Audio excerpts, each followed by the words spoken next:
भोजपुरी के मोहम्मद रफी, हम सबों के बड़े भाई, भोजपुरी के पावर स्टार, स्टारों के स्टार बड़े भैया पवन सिंह जी के लिए एक बार सारण छपरा के धरती से रुआ सभे तनी जोरदार ताली बजा के आशीर्वाद बरसाई। जय हो। नींद नैनन से कई रात चुरावल जाई, तब कहीं गीत जाके दर्द के गावल जाई।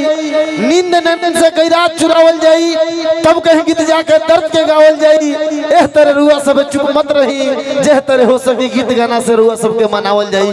तब भोजपुरी के पावर स्टार, फिल्मी स्टार मोहम्मद रफी साहब के अंदाजों से जिनका आकलन भोजपुरी का अंदाज व्यक्त किया जाता है, वैसे माँ बखोरापुर के काली माँ का आशीर्वाद सदैव साक्षात जिनके ऊपर है और सती मैया का कृपा सदैव बना रहे, यही कामना करता हूँ। मैं मुकेश और तमाम युवराज सुधीर भैया, रमेश भैया हैं, सतपाल भैया और बड़े भैया पावर स्टार पवन भैया, उनका नाम रखे सत्तू भैया, प्यार से दिल से सभी का स्वागत, अभिनंदन। अब हम चाहम कि समय न विलंब करते हुए अभी माइक हवाले करी, मंच के थोड़ा खाली करी रुआ सब। हम हाथ जोड़ के निहोरा करम कि मंच के पहले रुआ सब व्यवस्थित करी और साज बाज पर पूरा अपन टीम, रमगिया चाचा, छोटे बाबा और छोटे भाई शिव कुमार बिक्कू हम सबों के बीच हैं। दिल से स्वागत करता हूं, अभिनंदन करता हूं भाई को इस मंच के माध्यम से। अब थोड़ा मंच व्यवस्थित किया जाए। बिट्टू भैया के भाई के तिलकोत्सव का दरवाजे पर जो कार्यक्रम रखा गया है, एक घरेलू कार्यक्रम है, मंच पर गैदरिंग ना किया जाए। मंच को खाली किया जाए, मंच को खाली किया जाए और व्यवस्था को कायम किया जाए, मैं यही आग्रह करता हूं।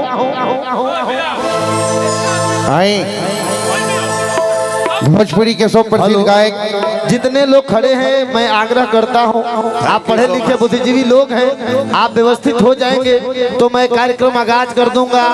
बड़े भैया फिल्म अभिनेता सह गायक पावर स्टार पवन सिंह भैया जब उपस्थित हैं, थोड़ा व्यवस्था कायम किया जाए। Thank you so much, thank you so much. हाँ, छोटे बाबा हैं हम सबों के घर जीवन, thank you so much. Amit भैया हैं, रमगिया चाचा, हाँ भैया, और मैं बड़े भैया रणनीजे भैया को इस मंच के माध्यम से प्रणाम करता हूँ।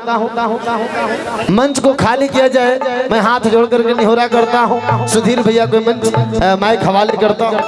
भाई सब लोग बाउंसर जब भी रघु लोग नीचे चले लोग, सब लोग चलिए पानी से हम नीचे चलाए, चला चला चला सब लोग नीचे चलो, मंच पे क्यों ना रहे, चला नील बेटा, चला चला चल भाई, बुला ले और गा ले तो यहाँ के लोग गाना सुन रहे गावे तो। बहुत बहुत धन्यवाद परम आदरणीय हम सबके सारण की धरती पे स्वागत, अभिनंदन पे। अरे भाई मंचों पर पीछे निशान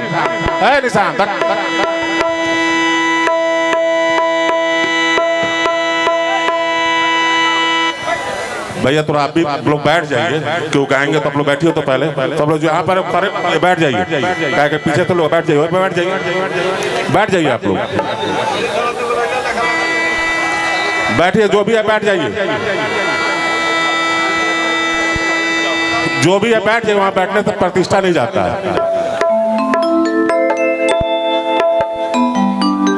गार्ड साहब हैं हम लोग, आप वहां पर चल के पीछे हो जाइए, भैया लोगों के साथ खड़े हो जाइए, वहां पीछे बैठे बैठ फोटो ना खिंचवा दे।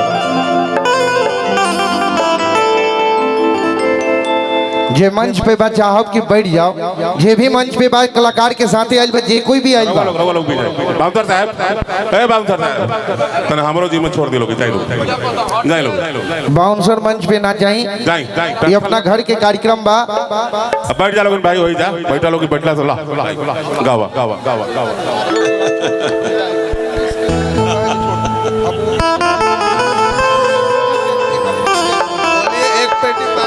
हेलो भैया, हेलो साउंड वाले भैया, डीले बढ़ाइए, करा में डीले वोकल में।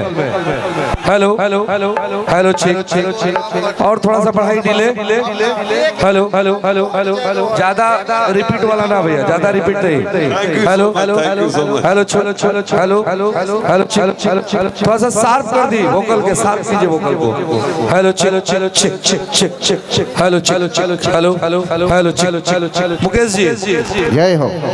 और आई तो भोजपुरी साइड फिल्म में मेन वोकल बढ़ा के रखिएगा चारों साइड फिल्म में। ये भोजपुरी में एगो गाथा बन जाला। हेलो